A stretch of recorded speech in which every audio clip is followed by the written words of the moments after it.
So heading into this season, what was the mindset this summer for your players? And you have a couple seniors, quite a few seniors on the team too. So you last year you finished 5-1 in league. That's a really good accomplishment. I mean, the only loss was to Berkeley, Yeah. and that was with 26-23, something like that. Yeah. So. What is it? What is how close? What is the mind? Well, I'll start with what has the mindset been this summer? Trust the process. When you start your second year, there's different type of challenges that you deal with. Players think they know the standard, the expectation, and they don't. And as a coach, you got to make sure that your players understand what the expectation and what the standard is, because neither of those change. The next part of that is that the honeymoon period is over, so everything that you're doing is not new and fresh. That's the benefit of when you're starting a new program, right? Everything you do is new and fresh, and everybody's excited about it.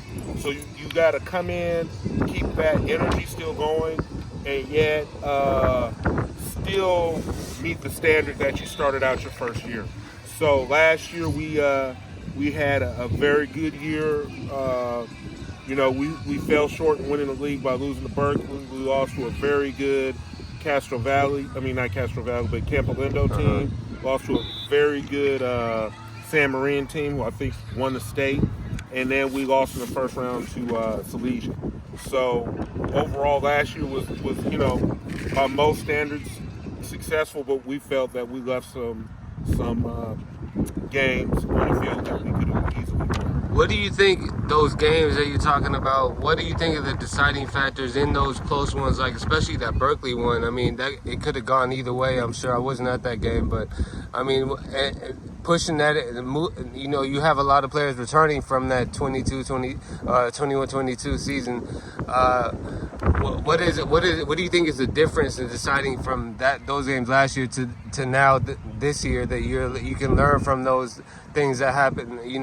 Watching film and getting prepared for those games and those schools.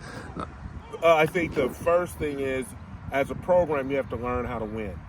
And what happens a lot of times when you're in a team that, over the last two seasons, counting the COVID spring season and the subsequent season, that squad went 1-14.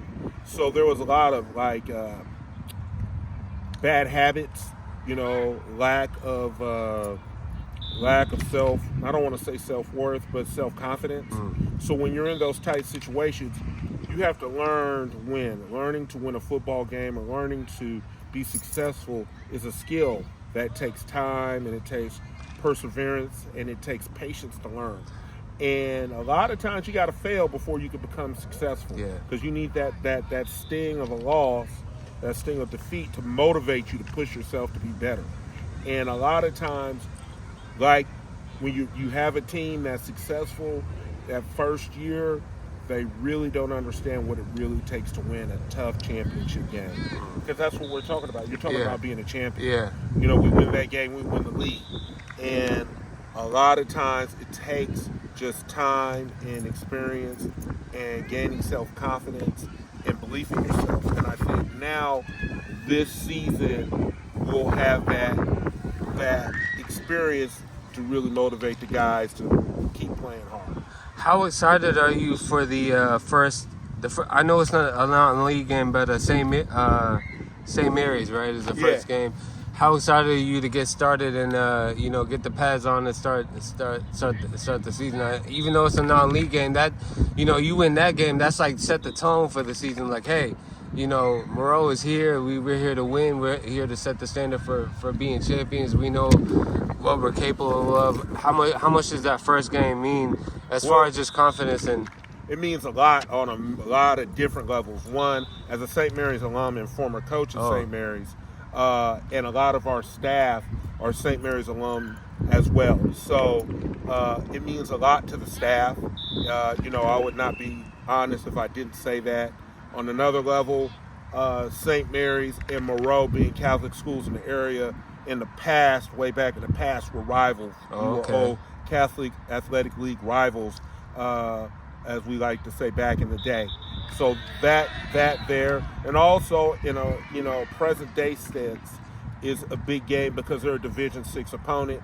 They're favorite to. They were the number 1 seed in Division 6 last year, and they're favored to be returned as Division 6. The lead dog in Division 6. So for us, it's a huge game because not only does it establish that we're here, but it also sets us up for the playoffs. So on a lot of different levels, it's a huge game for us in the program. But it's another football game, right? Yeah. One day at a time, one game at a time, one play at a time. And we have to make sure that we do our part and as coaches and put that aside and just come out here and do our job. You were talking about earlier that you said your second season. Does it mean that your second season in Division 6? Our second season as coaches here at Moreau. Oh, okay. I'm sorry. I should have been clear. Okay. Yes.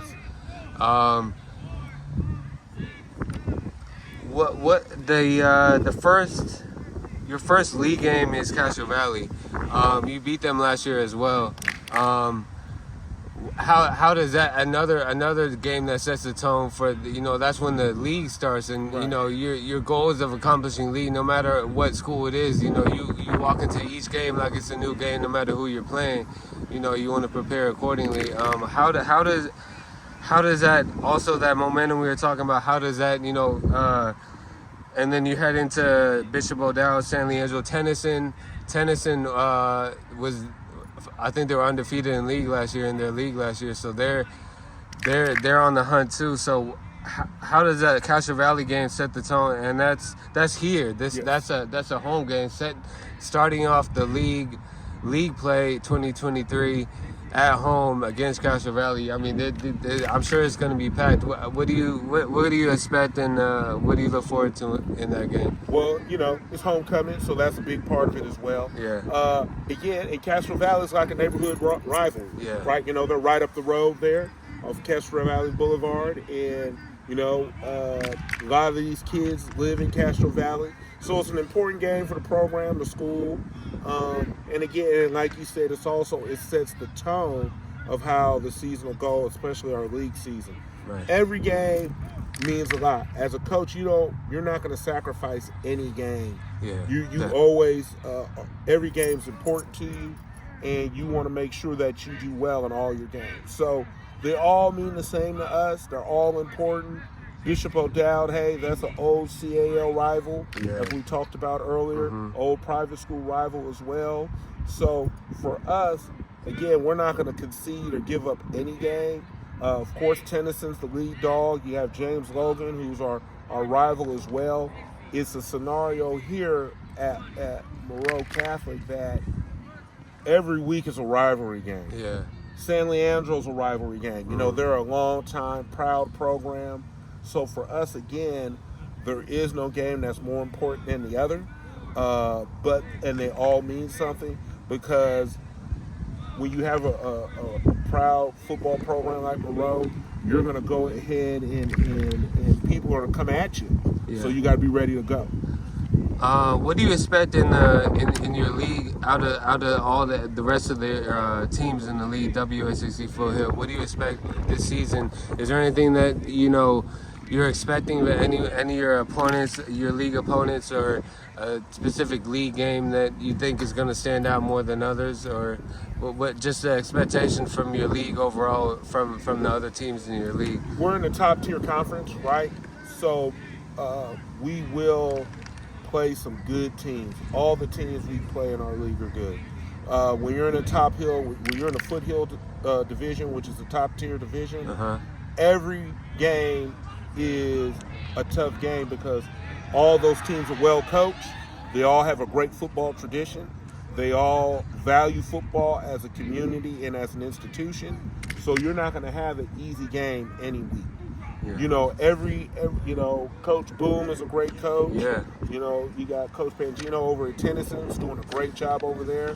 Eddie Smith does a great job over there at James Logan. So when you start talking, and I don't want to omit anybody, right? But all the coaches in our league do a fantastic job with their programs. and work real hard, and they're very competent in how they on how they go about with football. How was some of your preparation as a head coach this summer? How was this off season for you guys? How do you feel like it was a productive and you're ready for the season, or there's some things that you still maybe you can work on in the non-league games, or how do you feel about how it's gone so far and how you are to for the first game? I thought we had a very good off season, but a football team's a work in progress. Yeah. And as a coach, what you got to do is make sure you go step by step. If you don't go step by step, you'll miss something. Mm-hmm. And a lot of coaches try to go from 0 to 60 from day one, but you can't do that. You got to take your time and put everything in step by step and do a diligent process, because if you don't, then you'll overlook something. But I thought we had a very, very good off season. I think our players did a great job of participating in the off-season program, starting all the way back in February. We have a 6 a.m. lift. We had very good participation with that. We had very good participation in our summer, working hard here. So we felt we're on the right track, but only time will tell, right? Yeah. We got to come out here and do the work and play games and do it the right way. And if we do that, we think we'll be okay. Who are some of your standout players, offense and defense, who you have great expectations for based on the last year's and just the offseason? Who are some of those guys that you're looking at this season? Well, it's always hard to single out one player. Yeah. But there's a couple. Jeremiah Bailey stands out. He was an all-league player last year. He's like one of our team captains. He's an offensive lineman, defensive lineman. Okay. Also, Andrew Casino is a reigning defensive player of the year in the Mission Valley League. He did a great job of that last year as a junior. Those two are first two that come to mind. Okay. But we have a bunch of guys that we think are going to come in and help and get better for us. And we can't wait to see them come out here and play and do well. How is it coaching Jeremiah Bailey? I mean, I've heard about him too. It's gonna be exciting to watch Jeremiah this season. He's gonna do some amazing things. Hopefully, I can catch some of those games. But he's a great player. I mean, you know what? His family has done a great job of raising a great young man. And number one, doesn't miss. Student body president, extremely articulate, extremely intelligent. He's out here making line calls and doing the little things and making these guys better young men. He's almost like having a coach on the field. And we're very excited to see. Very easy to coach, and we can't wait to see what type of man he turns into. He's going to be a different maker in our society. Andrew Placido is a kid who came in and really took to our coaching last year and did a great job of really buying into the process. Again, for us here, it's all about the process, and it's about trusting the process and believing in the vision that the coaches have for you and understanding that you're part of something that's bigger than you. Yeah. And as a coach and a player, if you believe in that this is bigger than me as an individual, that you can accomplish great things. how much do you expect that type of leadership from your seniors leading this team? And is Jeremiah also? He's the team captain too, right? Yes. So how much? What kind of leadership skills do they possess to lead this team to a league title this year? And what is it going to take in those close games from those leaders that to step up the offense and defense to win the league? I mean, I know that's your goal, and you're right. I think the potential is more than there this season. Well, our pillars that we build our program on are effort, execution, and emotion. And if our leadership comes in here, our senior leaders, because you go as far as your senior leaders take you, because they've been there, done that. Yeah. And the thing that we really believe in is in our seniors. And as long as they come out here and lead us with the emotional love for their teammates, love for playing the game, love of this institution, they'll be fine. We'll be okay. And however the cards fall, we'll be okay.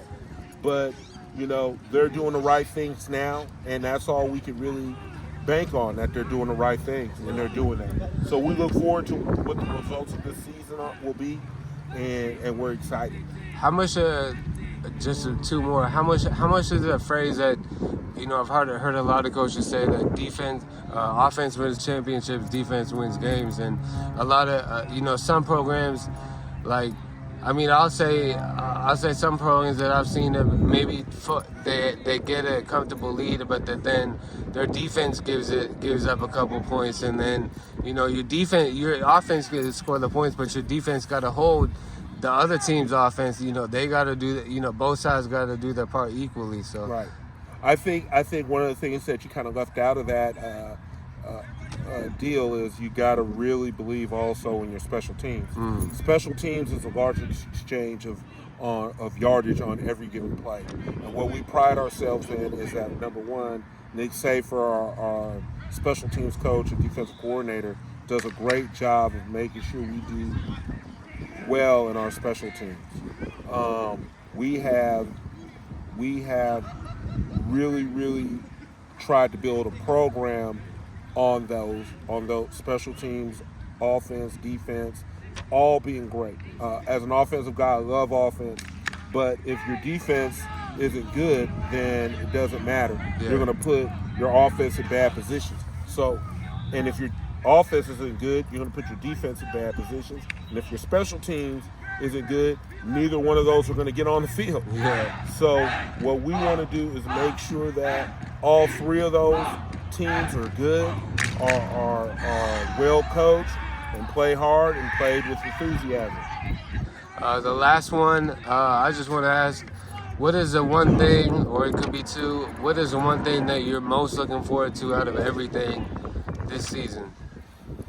I think seeing these young men develop. In the end, that's what this is all about. You coach so you can see young men grow, become better, and seeing what's important. We've been coaching a long time. This staff's been together since 2009 for the most part.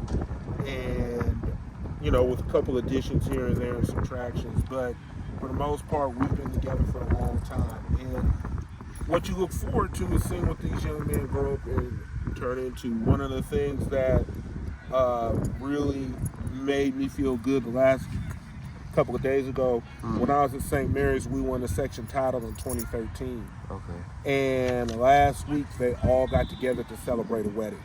And to see all these guys come together and take that picture and that pose of them all being together, loving each other 10 years after that game means more to me than any of the wins we've ever had, because as a coach you did it right. And you want to make sure that, some people think it's about the scholarships. Some people think it's about, the championships.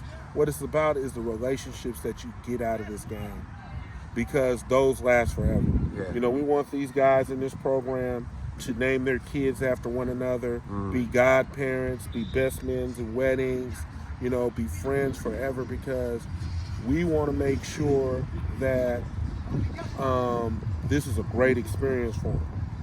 Some people like to travel, some people like to play football. The reason why people do it, because it's a great experience, and we want these guys to have great experiences. Do you feel like the bonds made here during their time here is their lifetime bonds? Is forever? Like these are moments. These preseason, the offseason, the games, everything. This is for life. This is brotherhood for life. Exactly. I think you hit the nail on the head. It's a brotherhood, right? Yeah. And it's something that has to be maintained and cared for. But you're exactly right. It's a brotherhood. And if you do it right, these guys are brothers, and they believe in one another, and they love one another. And really, that's the secret sauce to any good football program. From, these guys hang with one another. Hey, the best man in my wedding was one of my teammates from high school. Oh wow, And that's what amazing. you want. Yeah. And that's what you want, and that's what you want to have happen. And because these are people that you're gonna believe in and trust, because you know, blood and sweat and tears with one another. Yeah. All right.